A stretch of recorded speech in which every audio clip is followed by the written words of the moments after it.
M Q M Pakistan کی رابطہ committee تحلیل کر دی گئی ہے۔ گزشتہ اجلاس کی آڈیو لیک کے باعث رابطہ کمیٹی تحلیل کی گئی۔ خالد مقبول صدیقی جلد ایڈ ہاک کمیٹی کا اعلان کریں گے۔ اسی بارے میں مزید جان لیتے ہیں ہمارے نمائندے ہمارے ساتھ براہ راست موجود ہیں شجاعت قریشی۔ شجاعت، اپڈیٹ کیجیے گا۔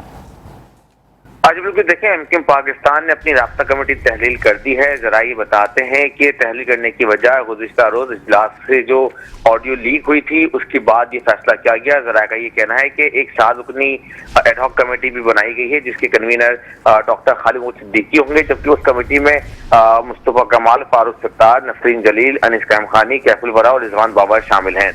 جبکہ ایم کیو ایم پاکستان کے ترجمان نے یہ بھی بتایا ہے کہ جو رابطہ کمیٹی تحلیل کی گئی ہے اس کی وجہ تنظیم 9 ہے، اور اس میں پہلے مرحلے میں رابطہ کمیٹی کو تحلیل کیا گیا ہے، جس کے بعد جو ہے دوسرے مرحلے میں تمام شعبہ جات، صوبائی کمیٹی، ڈسٹرکٹ، زون اور ٹاؤن اور یوسیز کی تنظیم 9 بھی کی جائے گی۔ لیکن ذرائع بتاتے ہیں کہ اس موقع پر جو رابطہ کمیٹی تحلیل کی گئی اس کی اہم وجہ یہ ہے کہ جو رابطہ کمیٹی کا اجلاس ہوا تھا جس میں سے گورنر سندھ کامنٹ ریسوری مصطفیٰ کمال کی جو آڈیو لیک ہوئی تھی اس کی وجہ سے یہ رابطہ کمیٹی تحلیل کی گئی ہے۔ جی ٹھیک ہے، بہت شکریہ شجاعت قریشی تمام تفصیلات سے آگاہ کرنے کے لیے۔